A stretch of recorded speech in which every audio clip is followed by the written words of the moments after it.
Assalamualaikum warahmatullahi wabarakatuh. Selamat pagi. Selamat mengikuti mata kuliah kimia organik. Pertama, hari ini materi awal kita yang akan saya sampaikan adalah pengantar kimia organik. Kenapa kita harus mengetahui apa itu yang membedakan antara kimia organik dan kimia cabang yang lainnya? Mari simak baik-baik penjelasan saya. Oke, sebelum kita menginjak ke kimia organik, kita harus memahami apa itu ilmu kimia. Ilmu kimia adalah ilmu yang mempelajari materi, sifat-sifatnya, perubahannya, dan energi yang menyertai perubahan tersebut. Jadi, inilah yang membedakan ilmu kimia dengan ilmu sains lainnya. Cabang ilmu kimia itu memiliki banyak cabang. Pertama ada kimia organik, ada kimia anorganik, ada kimia analitik, kimia fisik, biokimia, dan lain-lainnya. Nah, untuk berbagai cabang ilmu kimia ini yang harus dikuasai oleh seorang farmasis adalah kimia organik, kimia analitik, dan biokimia. Oke, langsung kita menginjak materi tentang kimia. Apa itu kimia organik? Ilmu yang mempelajari senyawa-senyawa organik.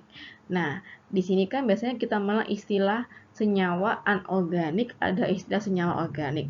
Pada zaman saat ini, senyawa organik dikaitkan dengan senyawa yang berasal dari alam. Nah, ini kita kupas satu persatu. Apa itu senyawa organik? Apa bedanya dengan senyawa anorganik? Senyawa organik pada tahun 1700-an ada suatu anggapan yang muncul bahwa senyawa organik hanya dapat dihasilkan oleh makhluk hidup.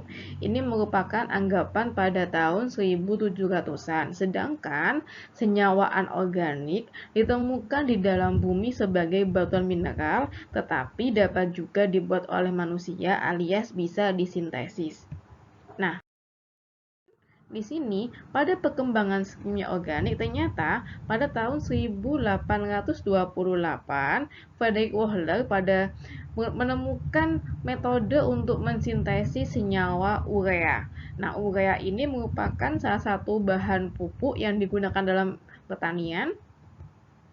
Nah, ini merupakan senyawa organik yang pertama kali berhasil disintesis, sehingga berdasarkan penemuan pada tahun 1828 ini mematahkan anggapan sebelumnya. Jadi, senyawa organik adalah senyawa yang mengandung unsur karbon dan dapat disintesis. Jadi, tidak terbatas pada yang berasal dari bahan alam saja. Nah, kimia organik sebelumnya dikenal dengan istilah chemistry of life, yaitu kimia yang mempelajari perubahan senyawa-senyawa yang berasal dari sumber organik, yaitu tumbuhan dan hewan.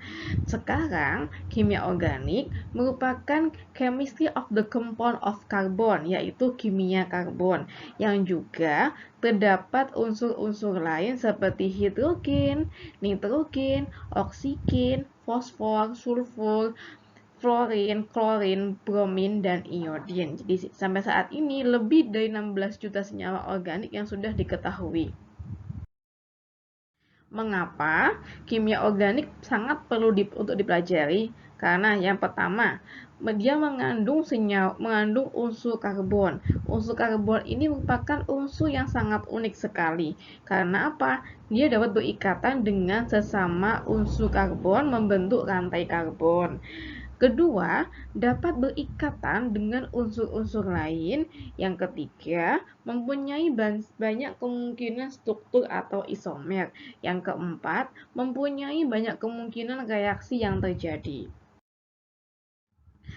Kemudian, kimia organik sangat berguna bagi kehidupan manusia yang mencakup banyak aspek. Pertama, dalam tubuh manusia, segala sesuatu yang kita makan, segala sesuatu yang kita minum, yang kita hirup, yang kita gunakan merupakan bahan organik. Jadi di sini semua yang kita konsumsi, semua yang kita gunakan merupakan senyawa kimia. Jadi tidak ada istilah anti senyawa kimia karena semuanya merupakan senyawa kimia. Nah, makanan pokok misalnya seperti karbohidrat, protein, lemak, Kemudian vitamin merupakan senyawa organik. Yang ketiga, sandang. Maksudnya bagaimana pakaian yang kita gunakan terbuat dari polimer, terbuat dari serat. Nah, itu merupakan salah satu juga contoh senyawa organik yang kita gunakan dalam kehidupan sehari-hari. Yang keempat, obat-obatan. Jelas sekali, segala sesuatu yang kita gunakan untuk pengobatan, baik itu obat tradisional, obat herbal, maupun obat generik, maupun obat industri, merupakan contoh senyawa organik yang tidak lepas dari kehidupan seorang farmasis. Yang bidang kelima, perumahan. Misalnya seperti cat, seperti thinner, maupun bahan-bahan untuk bahan bangunan merupakan contoh senyawa organik yang kita gunakan dalam bentuk perumahan. Transportasi, kita tidak akan pernah lepas dari bahan bakar. Bahan bakar itu sendiri seperti bensin, petroleum, ether merupakan senyawa organik yang selalu kita konsumsi dalam sehari-hari. Pertanian, seperti contohnya pupuk, kemudian ada pupuk, ada pembasmi hama, merupakan contoh senyawa organik kita gunakan. Nah, di sini merupakan senyawa-senyawa organik baik yang alami maupun sintesis. Kimia organik berfokus pada kimia karbon. Why? Kenapa kita harus belajar tentang karbon? Karbon atau dalam tabel sistem periodik unsur dengan istilah unsur C merupakan unsur bukan logam. Nah, karbon ini memiliki elektronegativitas sebesar 2,5. Jadi antara kisaran 0,7 hingga 4. Nah, ini merupakan posisi unsur bukan logam. Kalau kita amati dalam sistem periodik unsur, karbon merupakan unsur golongan 4A karena memiliki 4 elektron valensi. Nah, ini mengenai golongan, mengenai elektron valensi, ini pasti sudah dibahas dalam mata kuliah kimia dasar pada semester ganjil sebelumnya.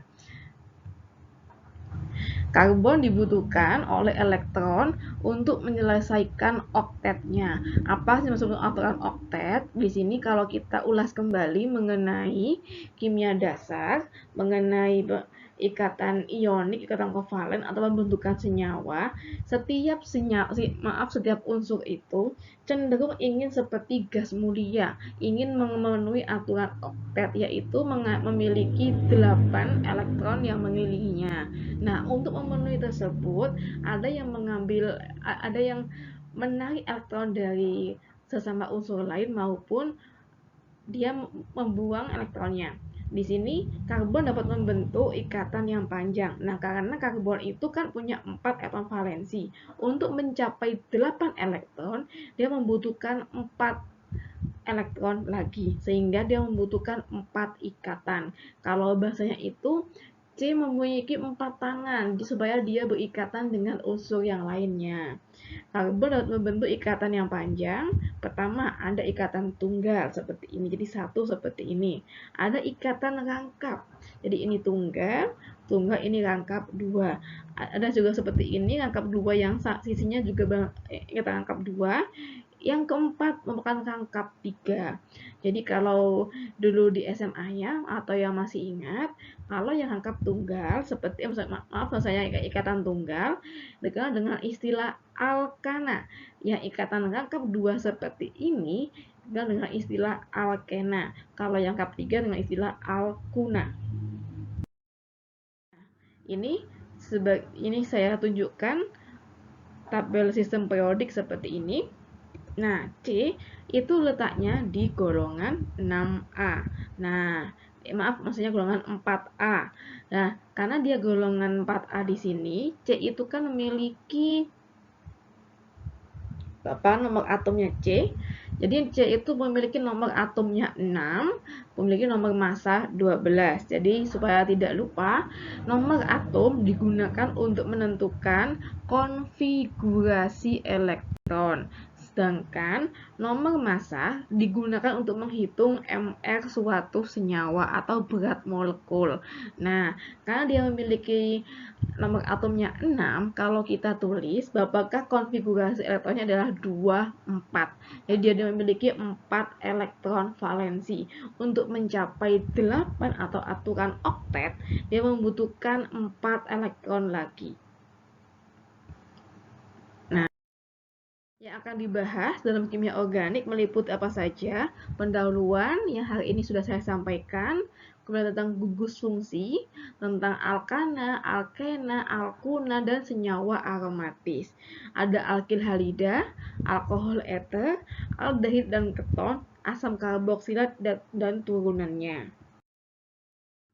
Untuk mempelajari kimia organik, memerlukan pengetahuan dan pemahaman konsep yang berhubungan dengan kimia dasar.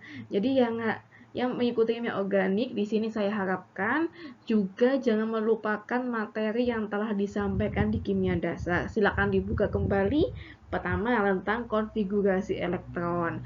Jadi silakan dibuka lagi ya tentang konfigurasi elektron. Konfigurasi elektron ditentukan berdasarkan nomor atomnya. Ada teori ikatan valensi, ada struktur Lewis untuk menentukan bagaimana dia berikatan dengan unsur lain membentuk senyawa, ada struktur resonansi, orbital hibrid, geometri molekul, reaksi asam atau basa, oksidasi atau reduksi, kinetika, termodinamika, kesetimbangan, dan stoikiometri. Jadi, kimia itu selalu berjenjang. Jadi, jangan melupakan materi kimia dasar yang telah diajarkan pada semester ganjil.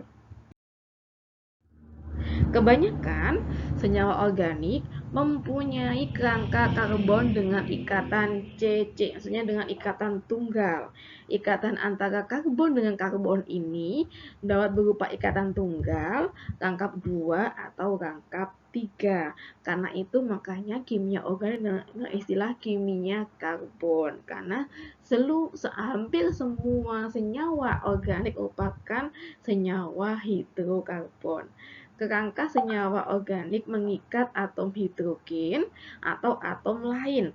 Nah, kalau dia mengikat sesama atom yang sama sebenarnya sama homoatom, kalau beda dengan heteroatom. Atom lain atau heteroatom yang dapat berikatan dengan karbon antara lain seperti oksigen, halogen ini adalah golongan 7A meliputi FCl-BrI. Nah, ini dia bisa berikatan dengan karbon, nitrogen atau yang lainnya. Nah, ini beberapa contoh senyawa organik yang mungkin sudah kalian ketahui dan kita sering menggunakan dalam kehidupan sehari-hari. Misalnya metana. Metana ini merupakan gas buang yang dikeluarkan oleh hewan ternak. Nah, di sini metana itu pada aplikasinya biasanya digunakan sebagai bahan bakar. Masih ingat dengan inovasi tentang biogas? Biogas dihasilkan dari kotoran hewan ternak yang mengandung metana digunakan sebagai bahan bakar gas yang ramah lingkungan untuk masyarakat pedesaan. Kemudian ada propana. Propana ini sering kita gunakan dalam sehari-hari pada dalam gas LPG. Ada asetilen atau kenal dengan istilah gas karbit. Biasanya digunakan untuk las, untuk mematangkan pisang atau kita untuk balonnya gas karbit ya. Ada aseton. Aseton ini biasanya digunakan oleh yang cewek-cewek nih untuk membersih cat kuku. Nah, ini merupakan beberapa contoh senyawa organik yang mungkin pernah kita gunakan, tapi kayaknya hampir menggunakan semua ya senyawa organik ini ya. Nah, ini contoh senyawa organik ada asam asetat. Nah, asam asetat ini biasanya kita kenal dengan istilah cuka. Nah, siapa di sini yang suka makan pakai cuka, jadi kalian mengkonsumsi asam asetat. Tapi ingat ya, asam asetat yang untuk kita konsumsi memiliki kadar yang sangat rendah.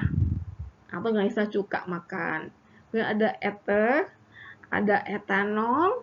Siapa tidak kenal dengan etanol, apalagi saat ini pada masa pandemi COVID-19, kita selalu dianjurkan kalau bepergian selalu cuci tangan dengan sabun atau menggunakan hand sanitizer. Nah, bahan aktif dari hand sanitizer adalah etanol 70%. Nah, itu pun merupakan senyawa organik. Kemudian ada aspirin. Aspirin merupakan salah satu senyawa obat yang merupakan senyawa organik. Nah, ini aspirin kayaknya sudah itu ya, penggunaannya sudah luas sekali. Mungkin di sini ibu-ibu yang mengikuti, ibu-ibu bapak yang mengikuti ini sudah sudah tidak asing dengan istilah aspirin. Oke, sekian mengenai materi pendahuluan kimia organik ini. Selamat belajar, selamat dibuka kembali untuk materi kimia dasar pada semester ganjil yang dulu. Sekian dari saya. Assalamualaikum warahmatullahi wabarakatuh.